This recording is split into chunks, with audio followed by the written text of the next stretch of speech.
For the love of God, please stop overthinking your marketing.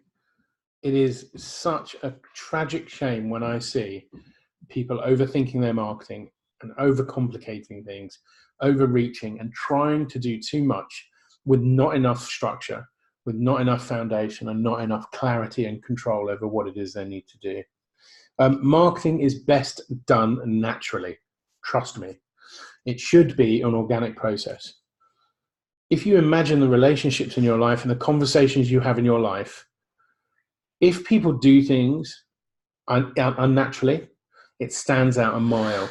If I just walked into a party and started maniacally laughing, pointing at someone and saying, ha, funny joke, people would be like, oh, okay, that's a little bit out of place.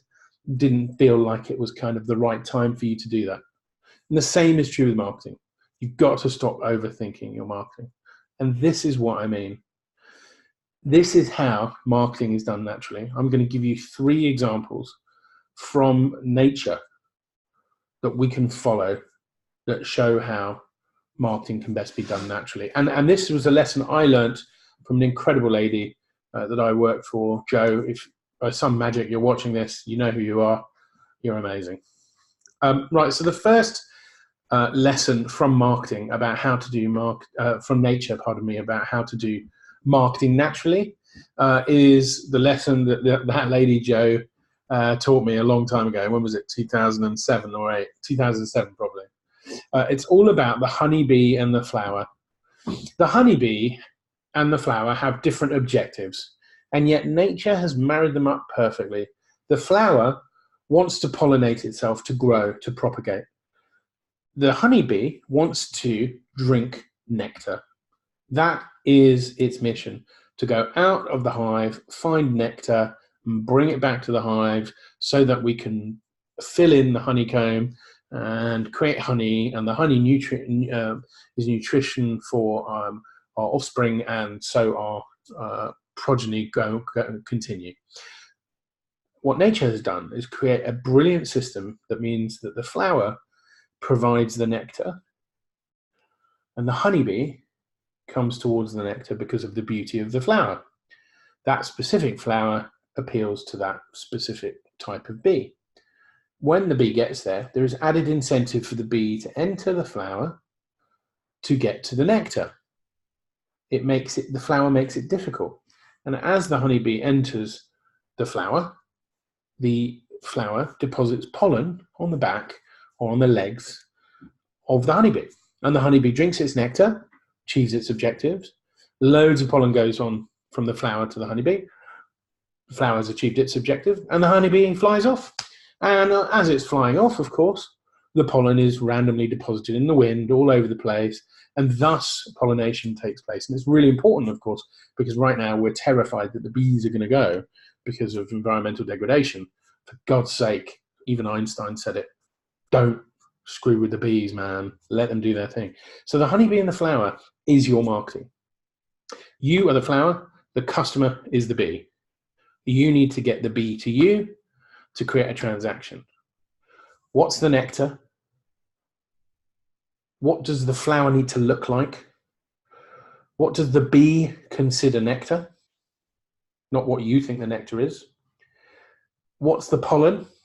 And why will the bee take it away? And where will the bee take it? All of these elements of that are your marketing.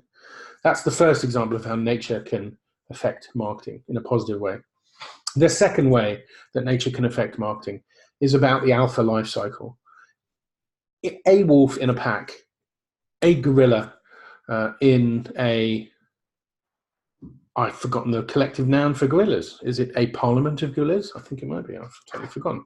Anyway, a wolf, a gorilla, pretty much every animal lives within some kind of structure or hierarchy.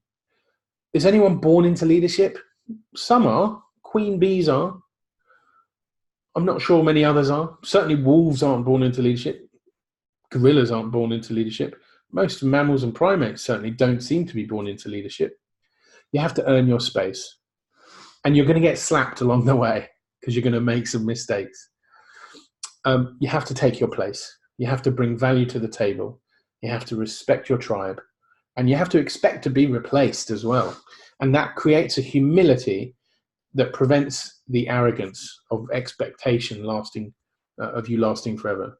So what does leadership look like in your space? How are you going to earn a space in your tribe, even if you know who your tribe is? What does getting slapped look like? How are you going to earn your chops? How are you going to get some medals? What's it going to take? How many times are you going to have to screw up, and in what way, to learn the basics? And once you've taken your place, how are you going to bring value to the table? How are you going to respect your tribe? And when it comes time for you to be replaced, who's going to replace you, and why, and how? And what can you do in advance to preempt that? If you just jot down on a piece of paper these sorts of things, go through these processes for your business, there's absolute gold in these processes. Believe me, I use these all the time. And the last, I guess, piece that we can learn from nature to help us stop overthinking our marketing is really about DNA. DNA is a time machine. The further ahead you can anticipate your market, its needs, its wants, the better you can bake in the brilliance. And Seth Godin talked about this all the time in Purple Cow. You've got to bake the brilliance into the DNA of the business. The best clients I have just had a brilliant idea and they don't know what to do with it. They haven't even registered a domain name yet. They don't have a brand. Because at that early point, if we can bake in something unique and disruptive and innovative and brilliant, then they're never going to have to outspend, because they're going to outposition from day one. So how can you use the DNA of your marketplace, of your industry, to create difference? What can you do that will get everyone's attention and take attention away from all your competition? Because once you've got attention, you can monetize that. Fred Wilson of a venture capital firm in the US, about 10, 12 years ago, I was following him on Twitter, and he said something really interesting.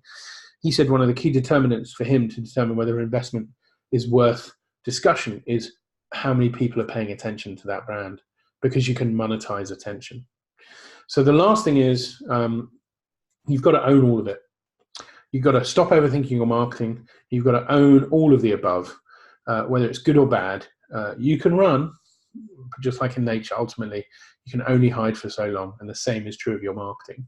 If you don't architect brilliance, if you don't bake in awesome natural processes, if you're not the flower and the honeybee, if you're not cognizant of the alpha life cycle, of your place in the space and how it goes onwards after that, if you don't have brilliance baked into your DNA, you're going to have to outspend. You're not going to be able to outposition. I hope that helps.